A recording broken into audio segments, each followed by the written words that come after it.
며느리한테 제사보다 중요한 게 어딨다고 가겠다는 거야? 전 싹 다 붙이고 가. 친정아빠가 교통사고로 생사를 오간다는 다급한 전화에 당장 응급실로 달려가려는 순간 시어머니는 현관문 앞을 떡하니 막아서며 호통을 쳤습니다. 시누이들은 한심하다며 혀를 찾고 내 편인 줄 알았던 사람은 소파에 누워 모른 척 시선을 피했습니다. 그 순간 7년 동안 참아왔던 제 안의 무언가가 뚝 끊어졌습니다. 저는 거실 한가운데 정갈하게 차려진 제사상을 온 힘을 다해 엎어버렸습니다.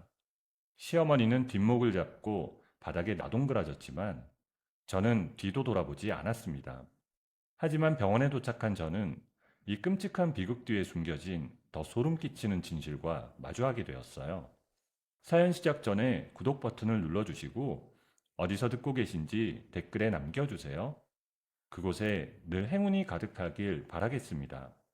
기름 냄새가 온 집안을 가득 채우고 있었습니다. 아침 7시부터 시작된 전부치기는 오후가 되어도 끝날 기미가 보이지 않았어요. 저는 기름이 튀는 프라이팬 앞에 서서 손목을 돌리고 또 돌렸습니다. 결혼한 지 7년, 1년에 10번 가까운 제사를 치르는 동안 제 손바닥은 늘 이렇게 기름에 절어 있었어요.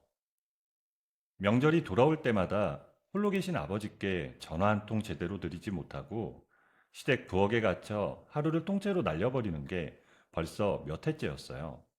저는 뒤집는 손이 조금 더 세게 움직였습니다. 그때였습니다. 앞치마 주머니 속 휴대폰이 요란하게 울렸습니다. 기름 묻은 손을 행주에 닿고 화면을 보니 낯선 번호였어요. 여보세요? 네, 제가 이지원인데요. 수화기 너머로 긴박한 목소리가 터져나왔습니다. 이지원 씨 맞으시죠? 여기 한국병원 응급실입니다. 지금 당장 오셔야 해요. 아버님이 길에서 큰 교통사고를 당하셨어요. 피를 너무 많이 흘리셔서 당장 수술 안 하면 큰일 납니다. 빨리 오세요. 손에서 뒤집개가 바닥으로 떨어졌습니다. 귀를 의심했지만 수화기 너머의 목소리는 너무도 분명했어요.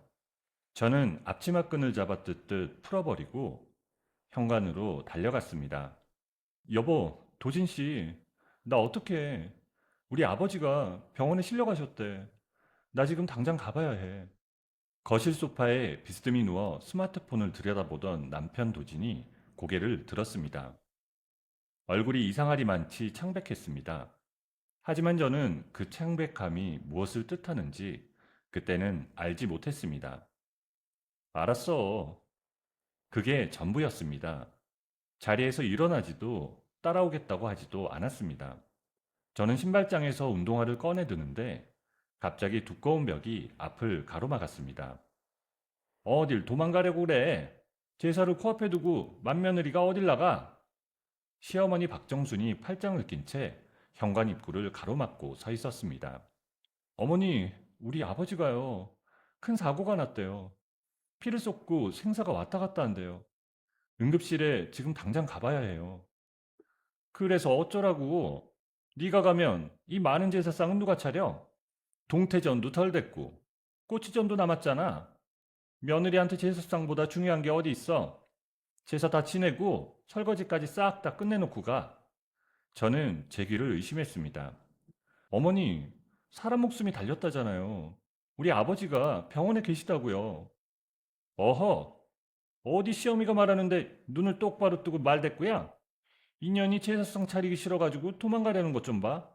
당장 앞치마 다시 안 매? 뒤에서 시누이 하나가 혀를 찼습니다. 아이고, 기가 막혀. 올케, 1년에 몇 번이나 한다고 그래. 올케 진짜 너무 이기적인 거 알지? 저는 도진을 돌아봤습니다. 제발 한마디만 해달라는 눈빛으로 남편의 얼굴을 바라봤지만 도진은 소파에서 시선을 내리깔고 입을 굳게 담은 채 철저히 모른 척 했습니다. 무언가가 제 안에서 뚝 끊어지는 소리가 났습니다. 저는 천천히 현관에서 몸을 돌렸어요. 거실 한가운데 정갈하게 차려진 제사상이 제 눈에 들어왔습니다. 산더미처럼 쌓인 과일들, 가지런히 놓인 제기들, 제가 아침부터 기름에 데워가며 한 장 한 장 붙여낸 전들. 7년이에요. 제가 1년에 10번 가까이 제사상을 차리는데 꼬박 7년을 했다고요. 형님도 어머님도 도와주지 않잖아요. 모두가 저를 쳐다봤습니다. 7년 동안 단 한 번도 우리 친정아버지 생신상 한 번 챙겨드린 적 없다고요. 명절마다 제사마다 항상 여기 화상 입어가면서 전 굽고 나물 무쳤다고요. 근데 나 하나밖에 없는 우리 아버지가 죽어가는 지금 이 순간에도 그놈의 전조가리를 마저 붙이라고요? 아니 인연이 미쳤나? 어디서 시어미한테 눈을 부라리고 악을 써? 저는 대답 대신 제사상 모서리를 두 손으로 잡았습니다. 야, 야, 너 지금 그 손 안 놔? 너 뭐 하려고? 그리고 온 힘을 다해 뒤집어 엎었습니다. 황하는 굉음과 함께 제기들이 사방으로 튀어나갔습니다. 전이며 나물이며 과일들이 카페트 위로 와르르 쏟아졌습니다. 시누이들이 비명을 질렀고 도진이 소파에서 벌떡 일어났습니다. 똑똑히 들으세요. 저는 오늘부로 이 집 며느리 아닙니다. 사람 목숨보다 제사상이 먼저인 피도 눈물도 없는 인간들. 내 평생 다시는 얼굴 보고 싶지 않아요. 시어머니가 갑자기 뒷목을 부여잡으며 카펫 위로 주저앉았습니다. 아휴, 나 죽네. 초상님들 노하신다. 며느리년이 제사상을 다 엎고 시어미를 쳐 죽이네.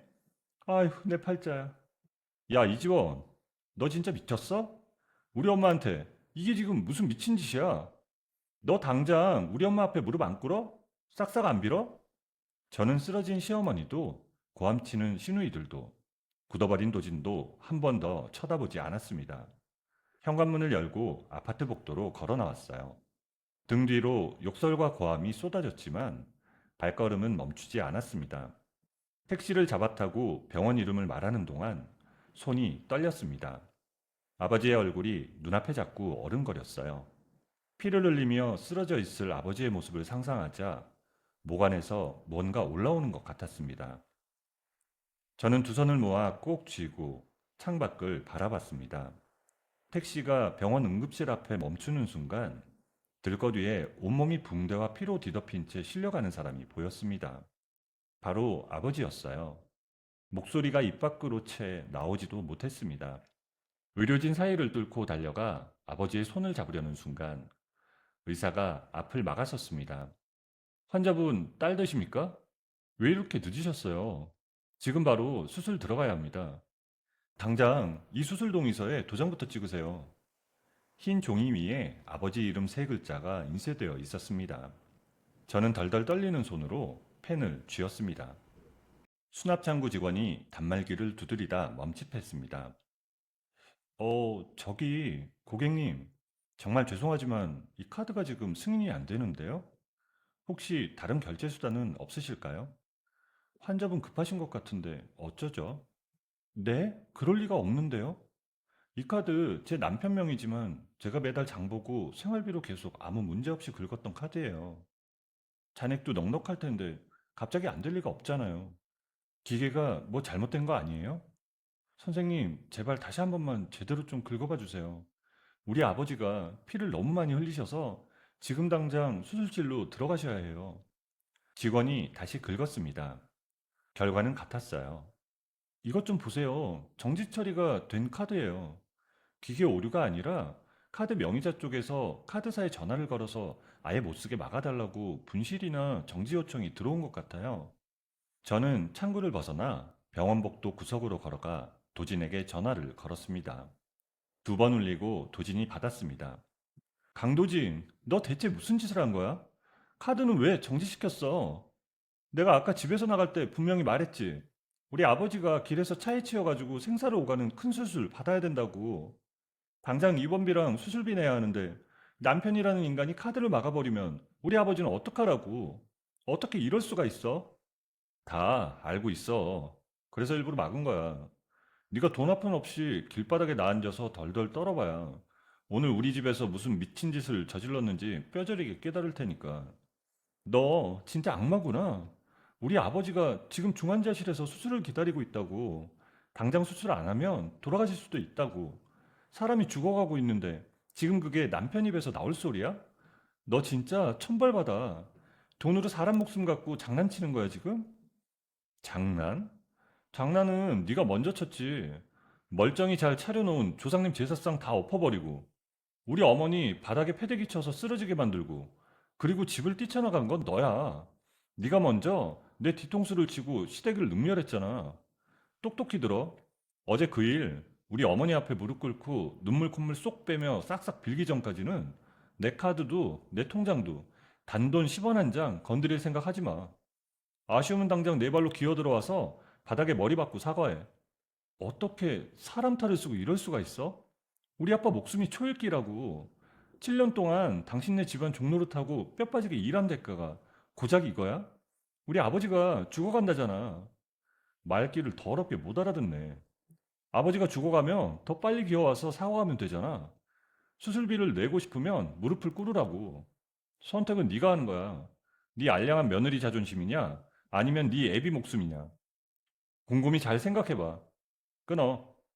전화가 끊겼습니다. 손에 쥔 휴대폰이 차갑게 느껴졌어요.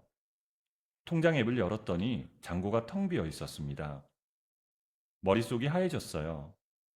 어젯밤 사이에 도진이 한 푼도 남기지 않고 싹 다 긁어간 것이었어요. 복도벽에 등을 기댔습니다. 숨을 고르려 했지만 가슴이 빠르게 오르내렸어요. 그때 휴대폰이 다시 울렸습니다. 직장 동료 수연이었어요. 지원 씨, 지금 대체 어디야? 나 방금 진짜 이상하고 소름 끼치는 전화 받았어. 지원 씨네 신우이라는 사람이 다짜고짜 회사로 전화를 해서 지원 씨가 시어머니를 때려 눕히고 집안 살림을 다 부수고 도망쳤다고 쌍욕을 하면서 길길이 날뛰는 거야. 나한테만 한 게 아니라 부장님이며 과장님 할 것 없이 회사 사람들한테 싹 다 전화 돌리면서 지원 씨 완전 미친 폭력배라고 소문을 내고 있어. 이거 대체 무슨 일이야? 진짜로 이러다 지원 씨 회사에서 잘리게 생겼어. 그 인간들이 내 직장까지 들쑤시고 있다고? 알겠어, 수연아. 지금 우리 아버지가 큰 교통사고 나셔서 중환자실에 계셔. 지금 정신이 하나도 없어서. 내가 나중에 상황 좀 정리되면 다 설명할게. 연락해줘서 고마워, 수연아. 전화를 끊고 잠시 눈을 감았습니다. 시누이들이 제 직장에까지 손을 뻗은 것이었어요. 이를 악물고 은행 앱을 열어 대출 신청을 눌렀습니다. 화면이 붉게 변했어요. 이미 제 명의로 과도한 대출이 잡혀 있다는 안내 문구가 떴습니다. 도진이 제 이름을 도용해 몰래 대출을 받아두었던 거였어요. 눈앞이 깜깜해졌습니다. 가까운 은행 지점으로 직접 찾아가 창구 직원에게 사정을 설명했습니다. 직원은 화면을 들여다보더니 고개를 저었습니다. 손님, 명의 잡은 신용 기록에 이미 엄청나게 큰 금액의 대출이 여러 건이나 잡혀 있어서요. 이 정도면 한도가 아예 바닥난 상태예요. 여기서 추가 대출은 절대 어렵습니다. 선생님, 제발요. 제발 한 번만 더 꼼꼼히 알아봐 주세요. 제가 한 게 아니에요. 제 남편이 제 신분증 훔쳐서 제 이름으로 몰래 받아간 거라고요. 저 당장 돈이 너무 필요해요. 우리 아버지가 지금 중환자실에 피투성이로 누워 계세요. 당장 수술비 예치금을 안 내면 병원에서 수술을 못 한대요. 제발 사람 하나만 살려주세요. 사정은 정말 딱하고 제 마음도 너무 아픕니다만 은행 규정상 전산이 막혀버려서 제가 제 권한으로 어떻게 돈을 내드릴 수가 없어요. 남편분이 명의 도용하신 건 억울하시겠지만 경찰에 신고하셔야 할 문제고요. 정말 죄송합니다, 손님. 제가 여기서 도와드릴 방법이 전혀 없네요. 두 번째 은행에서도 세 번째 은행에서도 대답은 같았습니다. 병원으로 돌아오는 길에 두 다리가 납덩이처럼 무거워졌어요. 택시 창밖으로 사람들이 아무렇지도 않게 걸어다니는 모습이 보였습니다. 저만 세상과 다른 속도로 움직이는 것 같았어요. 병원 로비 의자에 주저앉아 텅 빈 통장 잔고를 멍하니 바라보고 있을 때였어요. 자동문이 열리더니 양복 차림의 도진이 들어왔습니다. 옆에는 서류 가방을 든 중년 남자가 나란히 걸어 들어왔어요. 도진이 저를 발견하고 성큼성큼 다가왔습니다. 어젯밤 소파에서 창백하게 질려있던 얼굴은 온데간데 없었어요. 말끔하게 정돈된 얼굴에는 아무런 동요도 없었습니다. 어때? 내 전화 끊고 아주 동네방네 은행 돌아다니면서 구걸하고 다녔나 본데 땡전 한 푼 안 나오지? 내가 네 이름으로 싹 다 막아놨거든. 인사해. 이쪽은 내일 봐주시는 변호사 선생님. 네가 하도 막무가내로 굴어서 나도 법대로 깔끔하게 처리하려고. 변호사가 서류 봉투를 내밀었습니다. 이지원 씨 되시죠? 이혼소장 초안입니다. 어제 자택 기물파손과 시어머니에 대한 명백한 상해 행위를 근거로 이지원 씨를 유책 배우자로 처리하고 막대한 위자료를 청구할 예정이에요. 증거와 증인도 이미 다 확보했습니다. 뭐라고요? 상해요? 내가 당신 어머니를 때리기라도 했다는 거야? 멀쩡히 서 있다가 나 엿먹으라고 혼자 뒷목 잡고 쓰러진 할망구한테 상해를 입혔다고? 말 조심해. 이미 우리 어머니 진단서 병원에서 다 끊어서 나왔어. 네가 밀치는 바람에 목이랑 허리 다 다치셨고 바닥에 넘어지면서 받은 충격으로 타박상까지 전치 4주 진단 나왔어. 지금 병원에 아주 알아 누우셨어. 네가 폭력 쓴 거 꼼짝 못한다고. 빼도 박도 못해. 저는 서류를 내려다 봤습니다. 손이 떨렸지만 눈은 흔들리지 않으려 했습니다. 지원아, 나도 너랑 7년이나 산 정이 있는데 내 마누라 감옥까지 보내고 싶겠어? 나도 소문 안 나게 조용히 아주 좋게 끝내고 싶어. 네가 지금 돈 100만 원이 없어서 쩔쩔 매는 거니까 지금 당장 아버님 병원비 일부는 내가 먼저 낼게. 대신 어머니 병실 찾아가서 무릎 꿇고 싹싹 빌어. 그리고 여기 내가 내미는 이 각서에 구말 없이 도장 딱 찍고. 어렵지 않잖아. 네 애비 살리고 싶으면 눈 딱 감고 도장 찍어. 그 더러운 각서에 서명하라고? 대체 무슨 수작이야? 별거 없어. 그냥 지금까지 네가 우리 집에 기여한 거 하나도 없으니까 재산 분할 깔끔하게 100% 포기한다는 거. 그리고 네가 잘못해서 이혼하는 거니까 위자료 청구도 포기한다는 거. 아, 그리고 우리 어머니 병원비랑 합의금 명목으로 네 명의로 된 그 빚더미는 네가 다 떠안는다는 거. 뭐 그 정도야. 어때? 합리적이지? 저는 도진의 얼굴을 천천히 올려다 봤습니다. 결혼 전에는 한 번도 본 적 없는 얼굴이었어요. 웃지도 않고 화내지도 않고 그저 계산하는 눈빛이었습니다. 그러니까 내가 내 권리인 재산 다 포기하고 네가 내 이름 훔쳐서 몰래 받은 그 더러운 빚더미까지 몽땅 다 떠안는 그 미친 각서에 도장을 찍으면 우리 아버지 수술비를 내주겠다고? 전부는 안 되지. 입원비 정도? 일단 제일 급한 불끌 일부만 내줄게. 전부도 아니고 일부?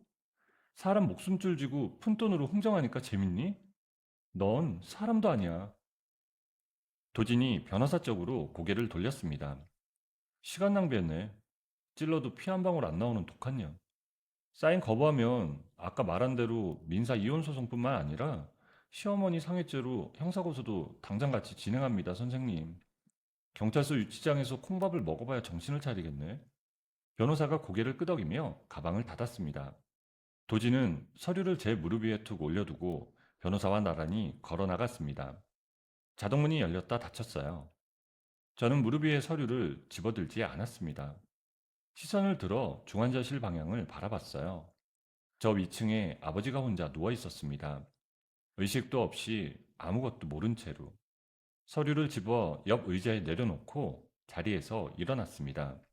법률구조공단 번호를 검색해 전화를 걸어봤어요. 연결음이 울리는 동안 저는 숨을 한번 깊이 들이쉬었습니다. 상담원이 연결되자 저는 낮고 또렷하게 말했습니다. 여보세요?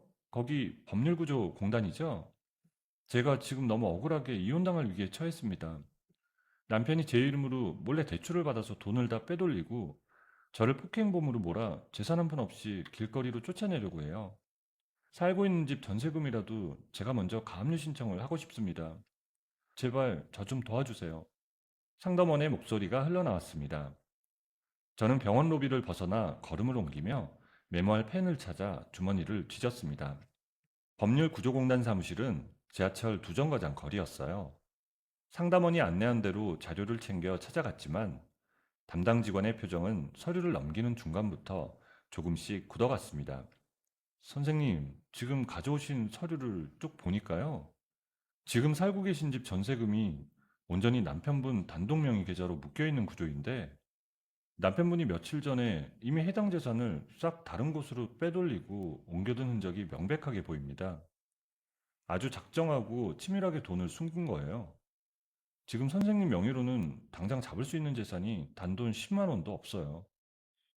네? 전세금까지 싹 다 빼돌렸다고요?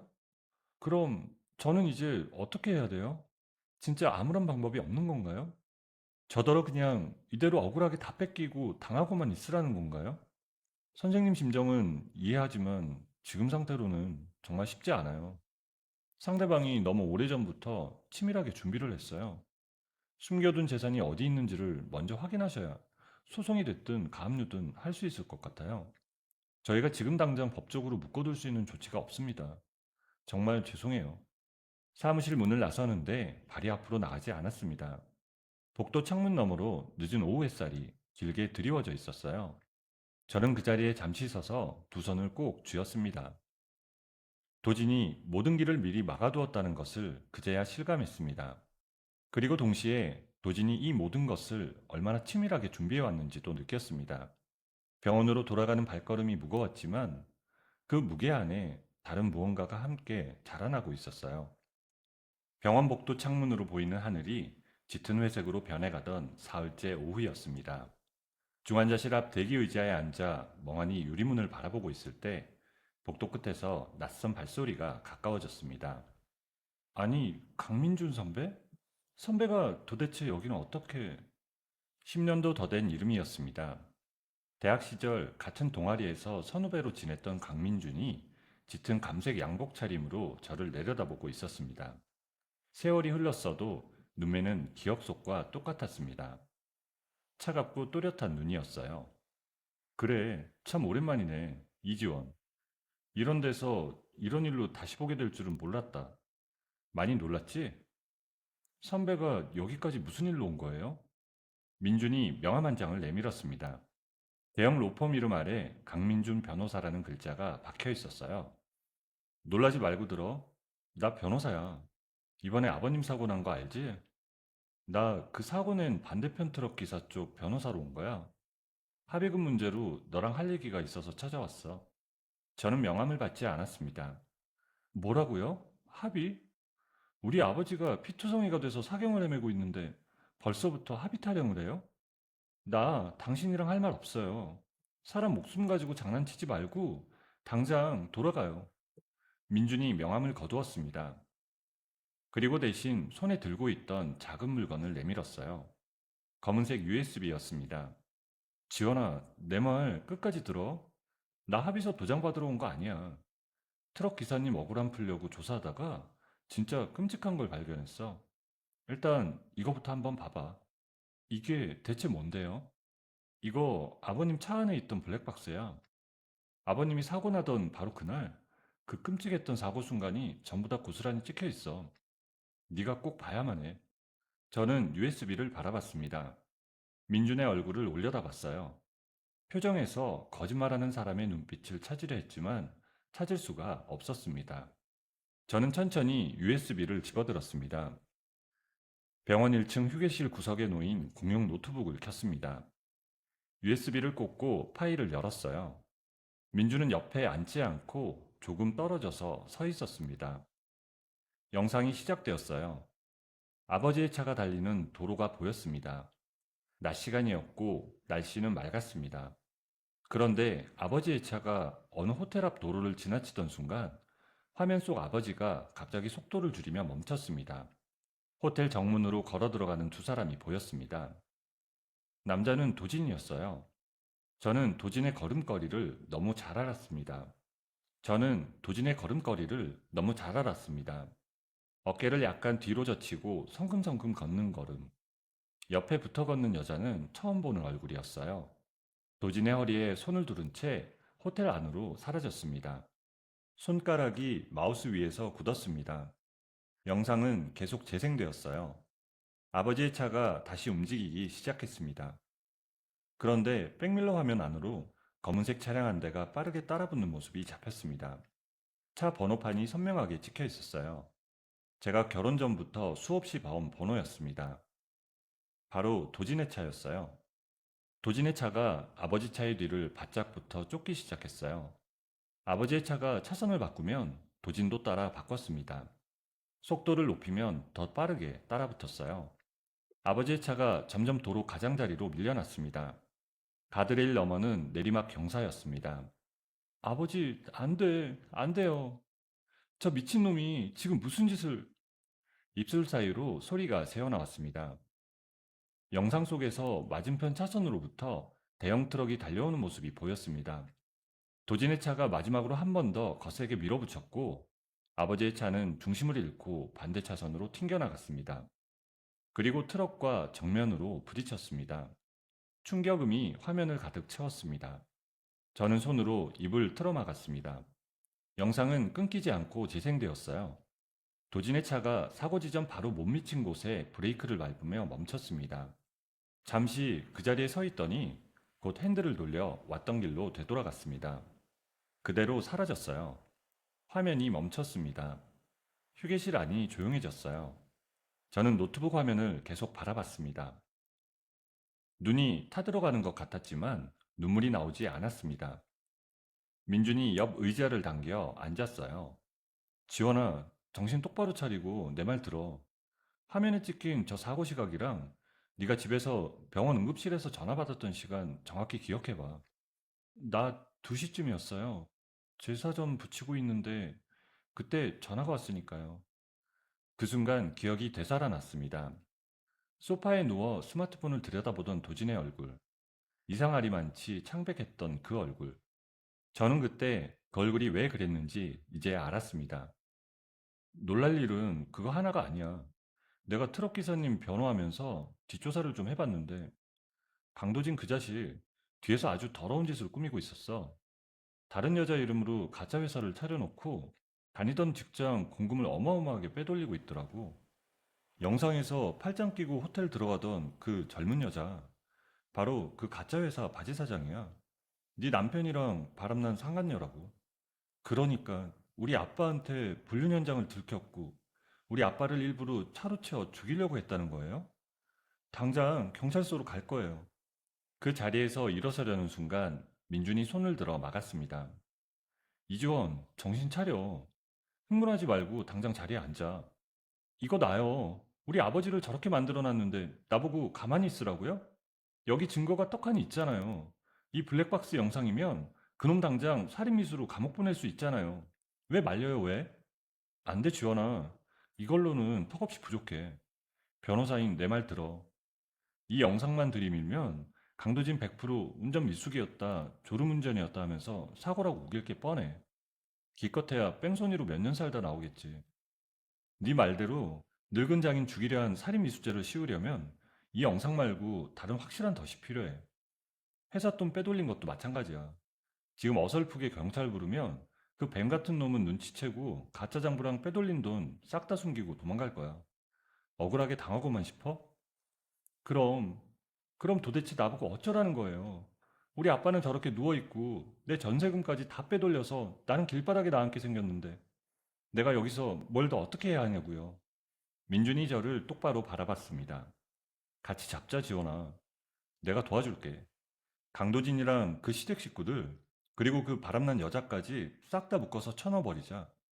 돈 숨길 틈도 변명할 틈도 없이 아주 완벽하게. 쥐새끼 한 마리 빠져나갈 구멍 없이 철저하게 밟아버리자고. 휴게실 형광등이 희고 차갑게 빛났습니다. 저는 USB를 꼭 쥔 채 민준의 눈을 마주봤어요. 아버지가 누워있는 중환자실은 바로 위층이었습니다. 저는 천천히 다시 의자에 앉았습니다. 잠복은 생각보다 훨씬 지루하고 뼈가 시리도록 추운 일이었어요. 민준이 뒷조사로 알아낸 주소로 찾아가니 시내 외곽의 허름하고 낡은 오피스텔 건물 1층에 조그만 간판 하나가 덩그러니 붙어 있었습니다. 회사 이름은 제법 그럴싸했지만 들고 나는 사람은 개미새끼 한 마리 보이지 않았습니다. 저는 건물 맞은편 으슥한 골목에 세운 민준의 차 조수석에 웅크리고 앉아 다 식어 빠진 종이컵 커피를 두 손으로 꼭 쥐고 덜덜 떨고 있었어요. 지원아, 서두르면 안 돼. 처음 이틀은 놈들 패턴만 파악하는 거야. 네, 알겠어요. 눈 하나 깜짝 안 할 테니까 걱정 마요. 사흘째 되던 날 오후 늦게 익숙한 검은색 세단 한 대가 미끄러지듯 골목 안으로 들어왔습니다. 도진의 차였습니다. 조수석 문이 열리고 웬 젊은 여자가 사뿐히 내렸습니다. 블랙박스 영상에서 우리 아버지를 밀어버리던 날 도진과 팔짱을 끼고 호텔로 들어가던 바로 그 불륜녀였습니다. 도진이 능글맞게 웃으며 여자의 허리를 바짝 감싸 안고 건물 안으로 들어가는 꼴을 저는 차 안에서 두 눈을 부릅뜨고 똑바로 지켜봤습니다. 피가 거꾸로 솟고 이가 부서져라 꽉 물었지만 행여나 들킬까봐 숨소리 하나 내지 않았습니다. 민준이 소리 없는 카메라로 연신 셔터를 눌러댔습니다. 좋아, 아주 선명하게 잘 찍혔어. 불륜 현장 증거 하나 확보했고 오늘은 일단 철수하자. 아니, 저가 사진이 문제가 아니잖아요. 저 더러운 것들 속을 안에 우리 남편이 빼돌린 회사 돈, 그 진짜 장부가 숨겨져 있을 텐데 당장 쳐들어가서 뒤집어 엎고 싶어요. 참으라니까. 지금 섣불리 쳐들어갔다가 발뺌하면 끝장이야. 저놈들이 자기들 손으로 직접 그 비밀 장부를 들고 나오는 그 결정적인 순간을 덮쳐야 해. 그렇게 피말리는 잠복이 닷새째 되던 날이었어요. 도진과 그 여자가 두툼한 서류 가방을 들고 오피스텔에서 걸어 나오는 순간 민준이 재빠르게 차 문을 열었습니다. 지금이야. 저 사람들 밥 먹으러 가는 것 같아. 두 사람이 근처 식당으로 들어가는 것을 확인하자마자 저와 민준은 도둑고양이처럼 재빨리 오피스텔 건물 안으로 스며들어갔습니다. 다행히 사무실 문은 허술하게 닫혀만 있었어요. 민준이 미리 준비한 장갑을 끼고 능숙하게 책상 서랍을 열어젖혔습니다. 제일 아래 칸 깊숙한 곳에서 검은색 두꺼운 파일 두 개가 툭 튀어나왔습니다. 민준이 파일을 빠르게 훑어보더니 입꼬리를 올렸습니다. 찾았다. 이중장부 맞아. 여기 봐봐. 놈이 다녔던 진짜 회사 공식 장부랑 여기 적힌 숫자가 억 단위로 달라. 저는 민준이 그 비밀 장부들을 한 장 한 장 사진으로 찍어 남기는 동안 미친 듯이 다른 서랍들을 뒤집어 깠습니다. 구석에 처박힌 작은 상자 안에서 그 불륜녀 이름으로 된 통장 사본과 은행 이체 내역서 뭉텅이가 무더기로 쏟아져 나왔습니다. 도진의 회사 계좌에서 수백만 원, 수천만 원씩 쪼개져서 그 여자 명의 계좌로 쉴 새 없이 빠져나간 더러운 돈의 흔적이었습니다. 꼬리가 길면 밟힌다더니 더러운 돈줄이 다 여기 숨어 있었네. 민준이 재빨리 모든 서류를 촬영하고 귀신같이 제자리에 돌려놓았습니다. 놈들이 식당에서 이쑤시개를 물고 나오기 전에 저희는 이미 흔적도 없이 건물을 빠져나온 뒤였어요. 다음날 아침 민준의 법률사무소에서 밤새 모은 자료를 분석하던 중이었습니다. 민준이 심각한 표정으로 노트북 화면을 가리켰습니다. 여기 이것 좀 봐 지원아. 네 신분증 훔쳐서 억대 대출 받을 때 은행에 냈던 서류야.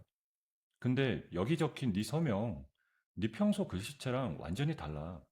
딱 봐도 급하게 따라서 그린 티가 나지? 게다가 더 기가 막힌 건 은행 전산에 찍힌 이 서명 날짜와 시간에 넌 시댁 부엌에서 죽어라 제사전을 붙이고 있었다는 게 네 핸드폰 위치 추적과 카드 결제 내역으로 완벽하게 증명돼. 넌 그 시간에 은행 근처에도 간 적이 없어.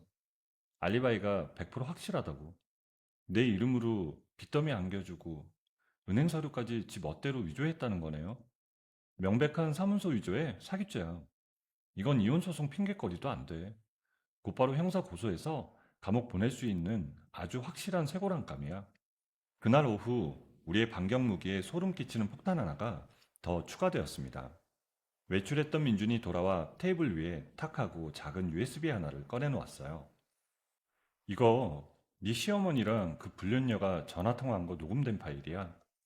시어머니가 아들 불륜 알고 있으면서도 며느리 쫓아내고 그 여자 들일 궁리한 거, 그 여자가 시어머니한테 비싼 명품 가방 갖다 바치며 아붓더는 거, 아주 구역질 나는 내용이 토시 하나 안 빠지고 다 녹음되어 있어. 네? 세상에. 아니 이걸 도대체 어디서 어떻게 구한 거예요? 그 불륜녀도 머리가 폼은 아니더라고. 나중에 도진이한테 뒤통수 맞거나 시댁에서 팽당할까봐 시어머니의 표독스러운 목소리가 고막을 찢을 듯 선명하게 흘러나왔습니다. 그 빈티 나는 며느리년 애도 못 낳고 친정도 쥐뿔도 없는 거 진작에 쫓아냈어야 했어. 네가 우리 도진이 짝으로 딱이다 얘. 이 명품 가방은 어찌나 이리 마음에 쏙 드는지. 이어폰을 탁 뽑아버렸습니다. 이 나쁜 인간들. 지들이 쳐놓은 덫에 지들이 목 졸리게 만들어줄게. 내가 당한 피눈물 이제 이자까지 쳐서 뼈저리게 갚아줄 차례네요. 다음날 저는 민준이 시킨 대로 억울한 소문을 퍼뜨린 시누이들을 잡기 위해 직장 동료 수연을 밖으로 불러냈습니다. 지원 씨, 나 진짜 어이가 없어서. 그 신우이라는 여자가 나한테만 헛소리한 게 아니었어. 우리 부장님, 과장님, 심지어 거래처 사람들한테까지 전화를 싹 다 돌렸대. 내가 스피커폰으로 똑똑히 들었어.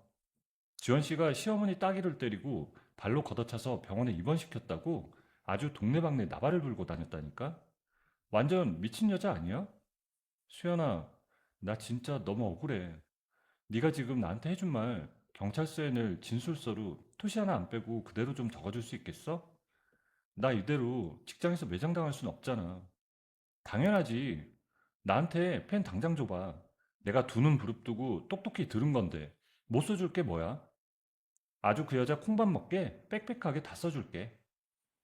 수연이 써준 빼곡한 진술서를 받아들고 나와 빳빳한 명예훼손 고소장 서류 파일 사이에 끼워 넣었습니다. 이제 놈들을 옥죄할 올가미가 제법 두꺼워졌습니다. 하지만 가장 중요한 마지막 심장부를 찌를 무기가 하나 남아 있었어요. 바로 시댁 안방에 숨겨진 도진의 개인 금고였습니다. 민준의 치밀한 뒷조사에 따르면 시댁 안방 한 구석 붙박이장 안에 아주 비밀스러운 소형 금고가 숨겨져 있다고 했습니다. 도진이 빼돌린 돈의 실체가 담긴 진짜 비자금 통장 원본이 그 안에 따리를 들고 있을 가능성이 100%였습니다. 지원아, 이건 내가 대신해 줄 수 없어. 다른 사람 집을 함부로 뒤지면 주거 침입죄가 되니까. 근데 넌 아직 법적으로 그 집 며느리고 부부 공동 주거지니까 네가 직접 들어가서 빼오는 건 아무 문제 안 돼. 네가 직접 그 호랑이 굴로 들어가야만 해. 알겠어요. 민준이 걱정 가득한 눈빛으로 잠시 저를 빤히 바라봤습니다. 지원아, 맨몸으로 들어가는 거야. 진짜 혼자서 괜찮겠어? 안 괜찮아도 괜찮아야죠. 우리 아빠 목숨값인데. 다음날 저는 숨을 크게 들이쉬고 도진에게 전화를 걸었습니다. 여보, 도진 씨, 내가 다 잘못했어. 지금 짐 싸서 들어갈게. 어머니한테도 무릎 꿇고 싹싹 빌게.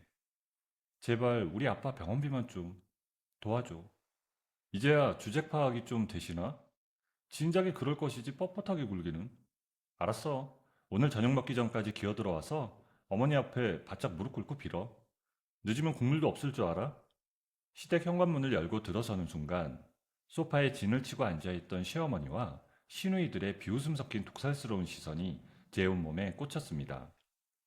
저는 찍소리도 못하고 바닥에 털썩 무릎을 꿇고 이마가 닿도록 허리를 숙였습니다. 당장이라도 이들의 목을 조르고 싶은 분노가 목구멍까지 치밀어 올랐지만 혀를 깨물며 꾹꾹 눌러 삼켰습니다. 꼴 좋다. 시애비 죽어간다니까 이제야 좀 뭐가 보이나 보지? 집구석 다 때려 부수고 나갈 땐 언제고? 기어이 꼬리를 내리네. 그래, 어디 한번 밤새도록 싹싹 빌어봐라. 내가 용서해주나. 도진이 소파 팔걸이에 걸터 앉아 아주 만족스러운 비열한 미소를 지으며 제 정수리를 내려다보고 있었습니다. 저는 고개를 푹 숙인 채 세상에서 가장 불쌍한 척 개미 기어가는 목소리로 말했습니다. 어머니, 제가 거짓골로 돌아다녀서 냄새가 나요. 화장실에서 먼저 씻고 나와서 제대로 사죄 드릴게요. 안방으로 쪼르르 들어가 문을 걸어 잠그곤 손살같이 붙박이장 문을 열어 젖혔습니다. 두꺼운 겨울 코트들을 확 젖히자 그 뒤편 어두컴컴한 구석에 시커먼 쇳덩어리 상자가 숨죽이고 있었습니다. 손바닥만한 금고였어요. 심장이 미친 듯이 뛰었습니다.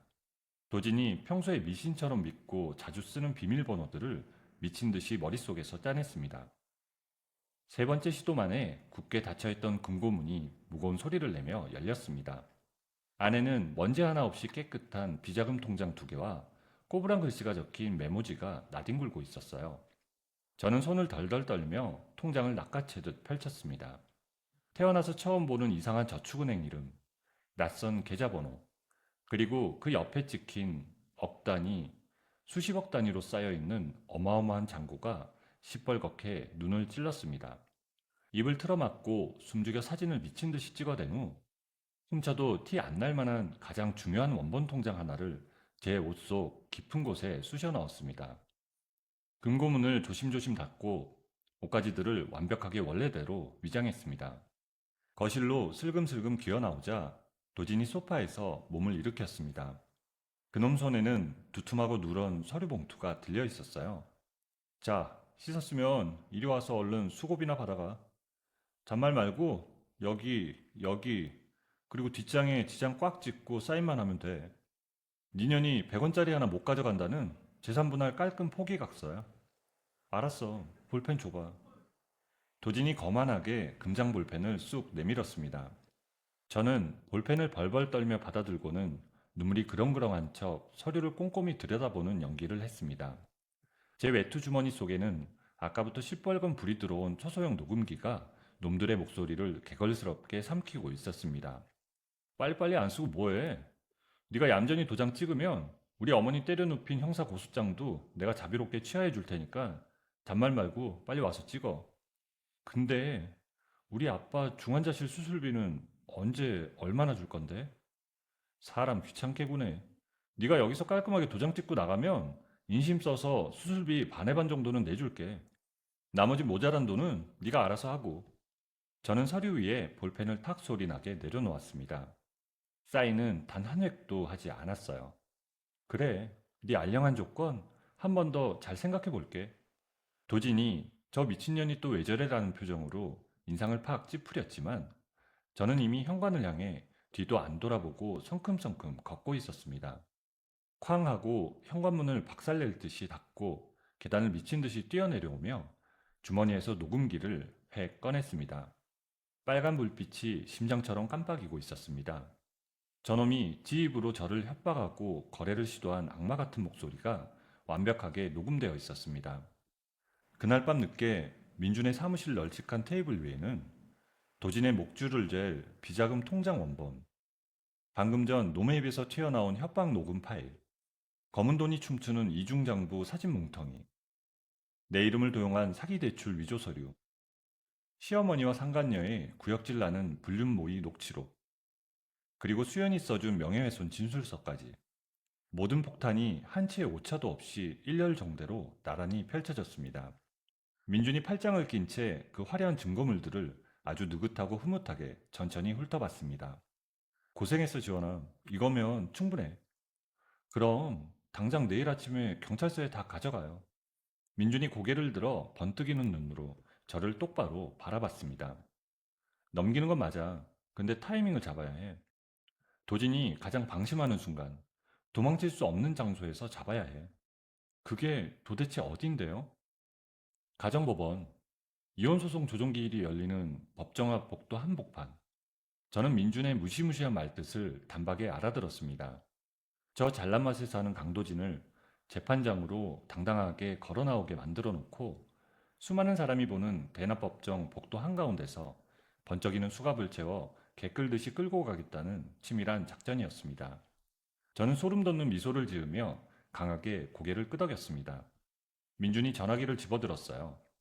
서울경찰청 경제범죄수사대 핵심 담당 형사에게 직통으로 전화를 거는 민준의 묵직하고 단단한 목소리가 고요한 사무실 안을 심판의 종소리처럼 낮고 무겁게 울려 퍼졌습니다. 서울경찰청 경제범죄수사대 핵심 담당 형사에게 직통으로 전화를 거는 민준의 묵직하고 단단한 목소리가 고요한 사무실 안을 심판의 종소리처럼 낮고 무겁게 울려 퍼졌습니다. 한 달이 지났습니다. 아버지는 여전히 중환자실을 벗어나지는 못했지만 고비는 넘겼다는 말을 들었습니다. 저는 그 말 하나를 붙잡고 버텼습니다. 가정법원 건물은 아침부터 사람들로 북적였습니다. 저는 서류 가방을 들고 1층 로비에 서서 엘리베이터가 열리기를 기다렸습니다. 민준이 옆에 나란히 서 있었어요. 준비됐어. 네. 엘리베이터 문이 열렸습니다. 조정실 앞 복도에서 도진과 마주쳤습니다. 도진은 고급 양복을 빳빳하게 차려입고 변호사를 옆에 세워놓고 있었습니다. 시어머니도 옆에 붙어 있었어요. 저를 발견한 도진이 입꼬리를 올렸습니다. 변호사까지 들어왔네? 돈은 어디서 났대? 시어머니가 저를 위아래로 훑어봤습니다. 저 서류 가방은 또 뭐야? 들어봤자 별거 없겠지. 저는 아무 대꾸도 하지 않고 조정실 문을 향해 걸어갔습니다. 조정기 일이 시작되었습니다. 판사가 양측을 번갈아 바라보며 입을 열었습니다. 원고 측으로부터 의견 진술하십시오. 도진 측 변호사가 자리에서 일어나 서류를 펼쳤습니다. 피고는 제사상을 파손하고 시어머니에게 상해를 입혔으며 무단으로 가출하여 혼인관계를 파탄낸 유책 배우자입니다. 위자료 5천만 원과 재산분할 포기를 청구합니다. 도진이 팔짱을 끼고 판사석을 바라봤습니다. 이미 이긴 사람의 얼굴이었습니다. 민준이 천천히 자리에서 일어났습니다. 피고 측 변호인 강민준입니다. 먼저 영상자료를 제출하겠습니다. 노트북 화면이 조종실 벽면 스크린에 연결되었습니다.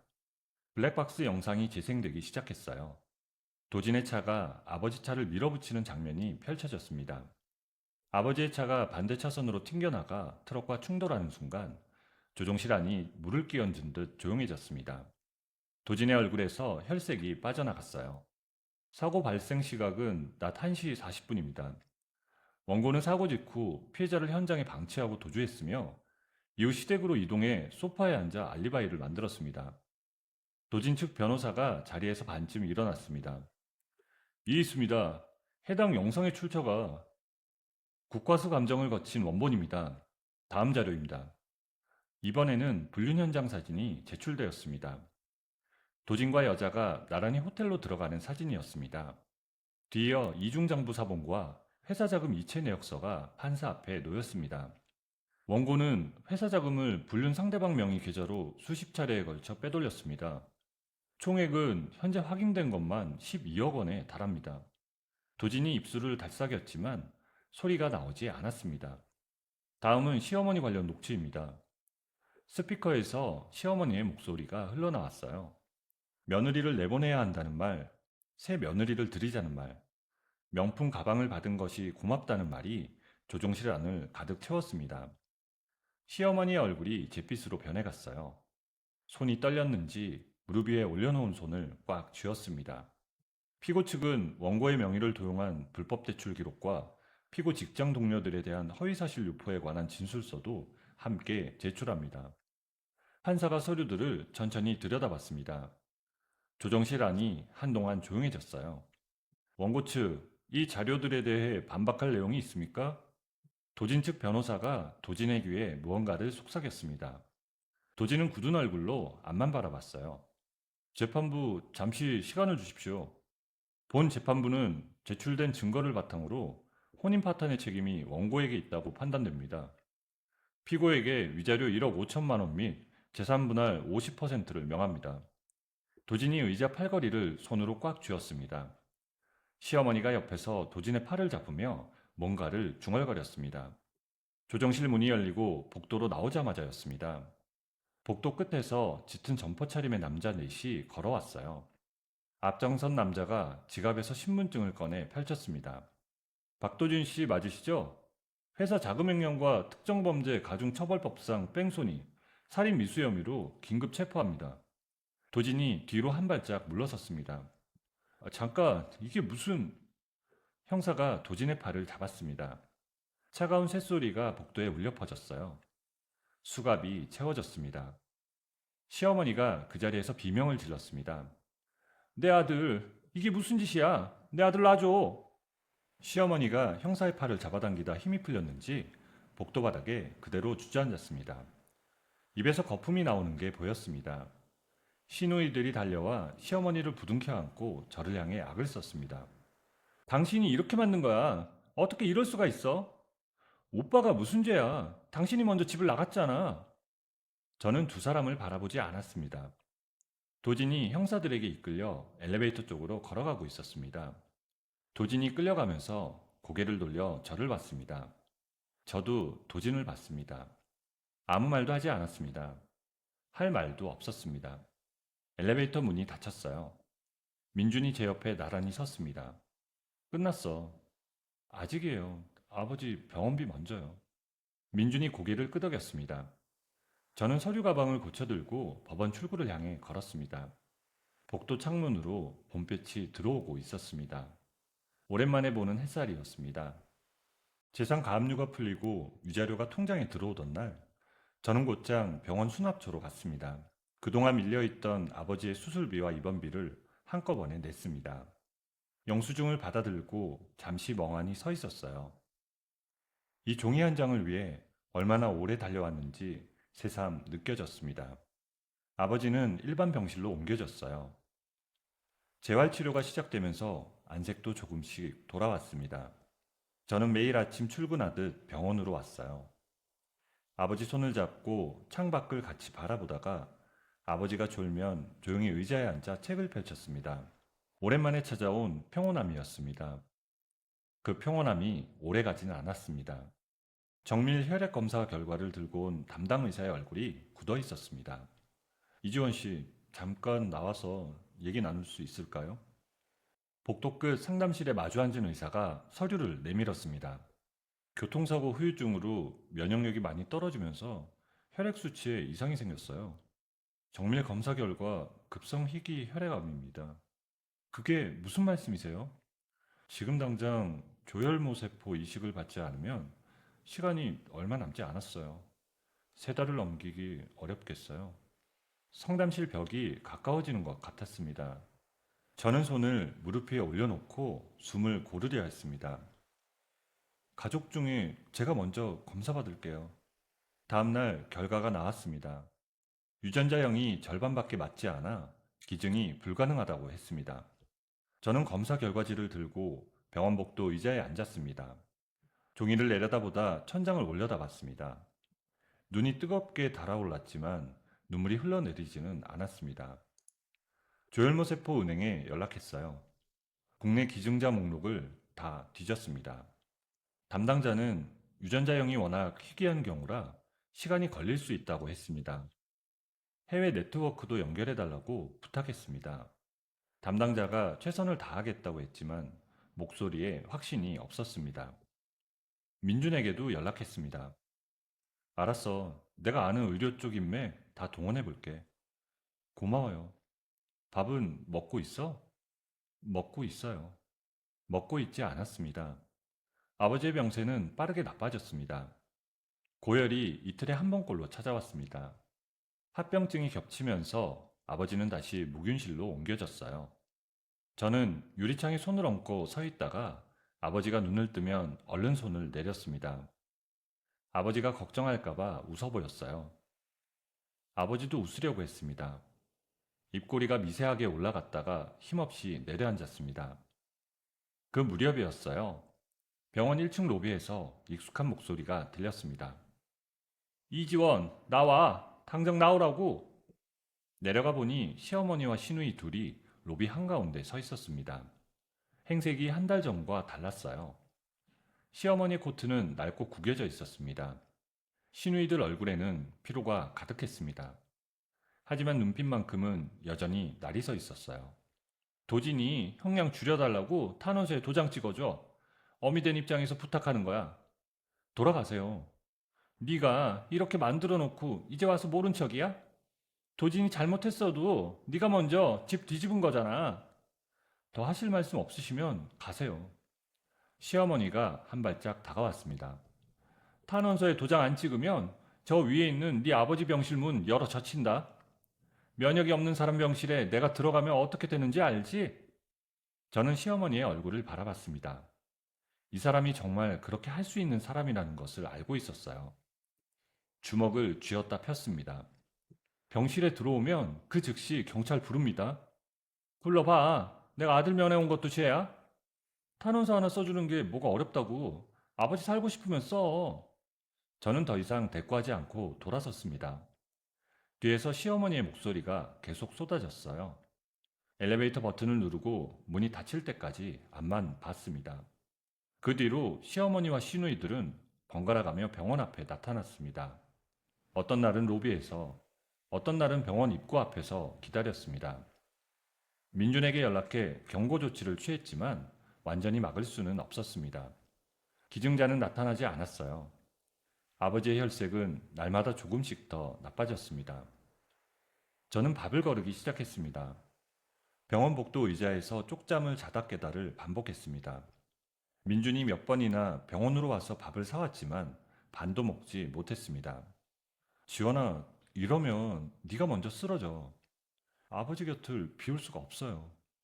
잠깐 눈 좀 붙여. 내가 여기 있을게. 저는 고개를 저었습니다. 민준이 한숨을 쉬었어요. 며칠 밤 밤을 새우던 날이었습니다. 묵은실 앞 복도를 걸어가다 갑자기 다리에 힘이 빠졌습니다. 벽을 잡으려 손을 뻗었지만 손이 닿지 않았어요. 시야가 하얗게 번졌습니다. 바닥이 가까워졌어요. 눈을 떴을 때 응급실 침대 위였습니다. 형광등이 눈부시게 밝았습니다. 링거 바늘이 손등에 꽂혀 있었습니다. 고개를 옆으로 돌리자 민준이 의자에 앉아 저를 바라보고 있었습니다. 눈 밑에 그늘이 짙었습니다. 아버지는요? 아무 변화 없어. 안정적이야. 민준 씨, 저 아버지 이러면 안 돼요. 목소리가 갈라졌습니다. 참았던 것들이 한꺼번에 올라오는 것 같았습니다. 제가 7년 동안 아버지 제대로 못 챙겼어요. 이제 겨우 곁에 있을 수 있게 됐는데 이렇게 보내면 안 돼요. 손등에 꽂힌 링거 바늘 위로 눈물이 떨어졌습니다. 민준이 천천히 자리에서 일어나 저의 손을 감쌌습니다. 내가 찾을게. 기증자, 내가 반드시 찾을게. 그리고 저 사람들이 병원 근처에 얼씬도 못하게 막아놓을게. 내가 할 수 있는 건 다 할게. 그러니까 너는 밥 먹고 자. 그것만 해. 응급실 밖에서 사람들 소리가 들렸습니다. 저는 눈을 감고 민준의 손을 꼭 쥐었습니다. 다음 날 오후였습니다. 응급실 침대에 누운 채 천장을 바라보고 있을 때 민준의 휴대폰이 울렸습니다. 민준이 전화를 받더니 잠시 말없이 듣다가 천천히 몸을 일으켰습니다. 지원아, 목소리가 달랐습니다. 저는 고개를 돌렸습니다. 조혈모세포 은행에서 전화 왔어. 아버지랑 유전자 형이 맞는 기증자가 나타났대. 저는 몸을 일으키려다 링거줄이 당기는 것도 몰랐습니다. 진짜요? 100% 일치래. 손이 떨렸습니다. 입술이 떨렸고요. 소리 없이 입을 열었다가 다물었습니다. 다음날 아침 기증자가 병원으로 왔습니다. 민준과 함께 면담실 문을 열고 들어가자 의자에 앉아있던 청년이 자리에서 일어났습니다. 22세쯤 되어 보였어요. 깡마른 체형에 수수한 점퍼 차림이었습니다. 눈빛이 또렷했어요. 저희 아버지를 알고 계세요? 청년이 고개를 끄덕였습니다. 제가 보육원에서 자랐어요. 아버님이 오랫동안 저희 보육원을 후원하셨는데 저한테는 따로 등록금까지 내주셨어요. 근데 이름을 절대 밝히지 말라고 하셔서 저도 누구인지 한참 후에 알게 됐어요. 아버지가 그런 걸 한 번도 말씀 안 하셨을 거예요. 그런 분이시니까요. 저는 입술을 꽉 깨물었습니다. 그 많은 세월 동안 아버지가 혼자 해온 일들이 머릿속에 펼쳐졌습니다. 저는 시댁 부엌에서 전을 부치는 동안 아버지는 이름도 밝히지 않은 채 남몰래 아이들을 챙기고 있었던 것이었어요. 청년이 테이블 위에 놓인 동의서를 향해 손을 뻗었습니다. 잠깐만요. 이게 쉬운 일이 아니에요. 몸에 무리가 올 수도 있고. 알고 있어요. 찾아보고 왔어요. 제가 대학교 다닐 수 있는 건 아버님 덕분이에요. 목숨으로 갚을 수 있는 기회가 생겼는데 망설일 이유가 없잖아요. 청년이 펜을 들어 동의서에 서명했습니다. 저는 그 모습을 바라보다 고개를 숙였습니다. 눈물이 테이블 위로 떨어졌어요. 수술 준비가 시작되었습니다. 청년의 신체 검사 일정이 잡히고 이식 날짜가 정해졌습니다. 처음으로 숨통이 트이는 것만 같았습니다. 그런데 사흘째 되던 날 오후였어요. 민준이 고용한 경호팀에서 연락이 왔습니다. 민준이 전화를 끊고 굳은 얼굴로 저를 돌아봤습니다. 시어머니랑 시누이들이 청년 다니는 대학교 앞에 찾아갔어. 뭐라고요? 이식 포기하라고 몸싸움까지 벌였대. 수술 강행하면 장기 매매로 경찰에 고발하겠다고 협박했다고. 저는 자리에서 일어났습니다. 저 사람들이 끝까지 내가 처리할게. 앉아. 민준이 즉시 전화를 여러 통 돌렸습니다. 경호팀 인원을 추가로 배치해 청년의 학교와 자택, 병원 이동 경로를 모두 밀착 보호하도록 지시했습니다. 병원 출입 통제도 강화되었습니다. 시어머니와 시누이들의 이름이 출입 차단 명단에 올렸습니다. 저 사람들 그냥 두면 안 돼요. 대학교 앞 CCTV 영상 확보했어. 청년 진술서도 받았고. 협박 혐의랑 업무 방해로 긴급 체포 요청 넣어놨어. 다음날 저녁 민준에게 연락이 왔습니다. 체포영장 나왔어. 시어머니랑 시누이들한테 실형 가능성 있다는 경고도 같이 전달했고. 그 사람들 반응은요? 그날 밤으로 병원 주변에서 사라졌어. 연락 두절이야. 저는 창밖을 바라봤습니다. 그제야 온몸에 힘이 조금 빠지는 것 같았어요. 수술 당일 아침이었습니다. 저는 이른 시간부터 병원에 나와 있었어요. 아버지 병실에 들어가 손을 잡았습니다. 아버지가 천천히 눈을 떴습니다. 지원아, 왔어요, 아버지. 많이 고생했다. 고생은요, 아버지가 고생하셨지. 아버지가 저의 손을 가만히 쥐어줬습니다. 말라버린 손이었지만 온기가 있었습니다. 민준이라는 사람, 좋은 사람이더라. 그래요. 잘 붙잡아. 아버지. 아버지가 더 말을 잇지 않았습니다. 저는 아버지의 손을 놓지 않은 채 한동안 앉아 있었습니다. 오후가 되자 복도가 바빠졌습니다. 수술복을 입은 청년이 간호사와 함께 복도를 걸어왔습니다. 저를 발견하고 멈춰섰습니다. 고마워요. 청년이 고개를 한번 끄덕이고 수술실 쪽으로 걸어갔습니다. 멸균복 위로 수술복이 펄럭였습니다. 잠시 후 복도 끝에서 아버지의 침대가 조용히 이동하기 시작했습니다. 바퀴 소리가 복도에 낮게 울렸어요. 수술실 문이 닫혔습니다. 저는 문 앞에 서서 두 손을 모았어요. 민준이 옆으로 다가와 제 어깨를 감쌌습니다. 아무 말도 하지 않았습니다. 그냥 그것으로 충분했습니다. 10시간이었습니다. 수술실 앞 복도 의자에 앉았다가 일어서기를 반복했습니다. 민주는 자리를 지켰습니다. 커피를 사왔지만 둘 다 거의 마시지 않았어요. 복도 끝 시계 초침 소리만 들려왔습니다. 자정이 넘은 시각 수술실 문이 열렸습니다. 마스크를 내린 의사가 걸어 나왔어요. 수술 잘 됐습니다. 아버님 상태 안정적이에요. 저는 아무 말도 하지 못했습니다. 다리에 힘이 빠지면서 그 자리에 주저앉을 뻔했습니다. 민준이 제 팔을 잡았어요. 부작용은요? 지금까지는 없어요. 새로운 세포를 잘 받아들이고 있습니다. 경과 봐야겠지만 좋은 신호예요. 저는 손으로 입을 막았습니다. 눈물이 손등을 적셨어요. 소리 없이 울었습니다. 민준이 아무 말 없이 제 곁에 서 있었어요. 그것만으로 충분했습니다. 그리고 수개월이 흘렀습니다.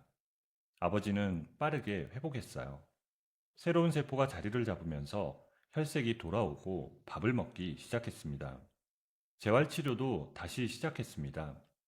저는 매일 아침 병원으로 와서 아버지의 재활운동을 옆에서 지켜봤습니다. 그 무렵 도진의 재판 결과가 나왔습니다. 민준이 결과를 문자로 보내왔어요. 횡령, 뺑소니, 살인 미수 혐의 모두 유죄, 징역 15년, 항소 기각. 저는 문자를 읽고 휴대폰을 내려놓았습니다. 분노도 통쾌함도 크게 올라오지 않았어요. 그냥 끝났다는 생각이 들었습니다. 오래되고 무거운 것이 등에서 떨어져 나가는 느낌이었어요. 시어머니와 시누이들 소식도 들려왔습니다. 도진이 회사에 물어내야 할 손해배상이 확정되면서 남은 재산이 모두 압류되었습니다. 살던 집도 넘어갔습니다. 신용불량자가 된 시어머니와 시누이들은 건설 현장 일용직으로 생계를 이어간다는 말을 민준에게서 들었습니다. 불쌍하다는 생각은 들지 않았어요. 그 자리에서 제가 할 수 있는 감정을 다 써버린 것 같았습니다. 아버지가 태어나던 날이었습니다. 저는 현관에서 휠체어를 밀고 나오는데 아버지가 손을 들어 멈추라고 했습니다. 바깥 햇살이 얼굴에 닿자 아버지가 눈을 감고 잠시 그대로 있었습니다. 좋다. 뭐가요? 햇볕. 저도 눈을 감았습니다. 봄볕이 따뜻했습니다. 기증자 청년은 수술 후 회복이 빨랐습니다. 아버지는 청년을 아들처럼 품었어요. 등록금 걱정 없이 학업을 마칠 수 있도록 지원했고 졸업 후 취업 자리도 알아봐 주었습니다. 청년은 처음에는 손사래를 쳤습니다. 이렇게까지 받으면 안 됩니다. 받아. 내가 주고 싶어서 주는 거야. 청년이 아버지 눈치를 보다 저를 봤습니다. 저는 어깨를 으쓱했어요. 그냥 받아요. 한번 마음먹으면 안 꺾이는 분이에요. 청년이 결국 고개를 숙였습니다. 저는 민준의 로펌의 법률 보조원으로 자리를 잡았어요. 처음에는 서류 정리와 자료 조사부터 시작했습니다. 모르는 것 투성이었지만 배우는 것이 재미있었습니다. 일을 마치고 퇴근하는 길에 제 발걸음이 가볍다는 것을 느꼈습니다.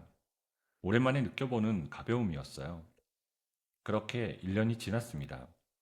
따뜻한 봄날 오후였어요. 민준이 예약해둔 교회 식당은 아담하고 조용했습니다. 창가 자리에 아버지와 청년, 민준과 저, 이렇게 넷이 마주 앉았습니다. 아버지는 몇 달 전과 비교도 안 되게 건강한 얼굴이었어요. 뺨에 살도 올랐습니다. 청년이 메뉴판을 들여다보며 아버지에게 물었습니다. 아버지는 뭐 드시고 싶으세요? 아버지가 청년을 바라봤습니다. 아버지 소리를 들을 때마다 아버지 눈가에 주름이 잡혔어요. 기쁠 때 생기는 주름이었습니다. 네가 시키는 걸로 먹을게. 그럼 제가 많이 시켜도 돼요? 그건 또 안 되지. 민준이 옆에서 조용히 웃었습니다. 저도 웃었습니다. 오래전에 잊어버렸던 웃음이었어요. 식사가 끝나고 아버지가 천천히 자리에서 일어났습니다. 청년이 아버지를 부축하려 하자 아버지가 손을 저었습니다. 잠깐 밖에 나가 있거라. 청년이 눈치를 채고 자리를 비켰습니다. 아버지가 테이블을 사이에 두고 저와 민준을 번갈아 봤습니다. 그리고 천천히 민준의 손과 제 손을 위로 포개었습니다. 말은 하지 않으셨습니다. 그러나 그 손의 온기가 모든 말을 대신했습니다. 저는 아버지 손 위에 제 손을 얹었습니다. 민준도 손을 가만히 두었습니다. 잠시 후 아버지가 먼저 손을 거두고 창밖을 바라봤습니다. 밥이 맛있다. 아버지, 왜? 맛있잖아. 식당 밖으로 나오자 정원에 봄꽃이 피어 있었습니다. 아버지와 청년이 꽃나무 쪽으로 천천히 걸어갔습니다. 청년이 아버지 보폭에 맞춰 걸음을 늦추는 모습이 보였습니다. 민준이 제 옆에 섰습니다. 주머니에서 작은 상자를 꺼냈어요. 상자를 열자 안에 반지가 있었습니다. 같이 살자. 갑자기? 갑자기가 아니야. 오래 생각했어. 저는 민준의 얼굴을 바라봤습니다. 병원 복도에서 제 손을 잡던 손, 밤새 사무실 불을 켜두던 사람, 한 번도 앞에 나서지 않고 제 옆에 서 있던 사람이었습니다. 끼워줘요. 민준이 반지를 손가락에 끼워주었습니다. 정원 저편에서 아버지가 꽃나무를 가리키며 청년에게 무언가를 말하고 있었습니다. 청년이 고개를 끄덕이며 웃었습니다. 봄바람이 불어왔어요. 저는 민준 옆에 서서 그 모습을 바라봤습니다. 찬란하다는 말이 이럴 때 쓰는 말이라는 것을 그날 처음 알았습니다. 지독하고 시렸던 겨울이 지나고 마침내 지원의 삶에도 눈부신 봄날이 찾아왔습니다. 아버지를 죽음의 문턱까지 내몰았던 전남편과 시댁 식구들은 자신들이 지은 죄의 무게만큼 철저한 죗값을 치르게 되었죠. 7년이라는 긴 세월 동안 며느리라는 족쇄에 묶여 억눌려 살았던 지원은 이제 든든한 새아들을 얻은 아버지와 변함없는 사랑을 약속한 민준의 곁에서 진정한 행복을 되찾았습니다. 깊은 상처가 아물고 그 자리에 단단한 새살이 돋아나듯 우리 삶에도 모진 폭풍우 뒤에는 반드시 따뜻한 햇살이 비추는 법인가 봅니다. 여러분의 오늘 하루도 지원이가 맞이한 찬란한 봄볕처럼 눈부시고 포근하기를 진심으로 응원합니다. 여러분, 오늘의 이야기를 어디서 듣고 계신가요? 구독 버튼을 눌러주시고 댓글에 남겨주시면 감사한 마음으로 인사드리겠습니다. 감사합니다.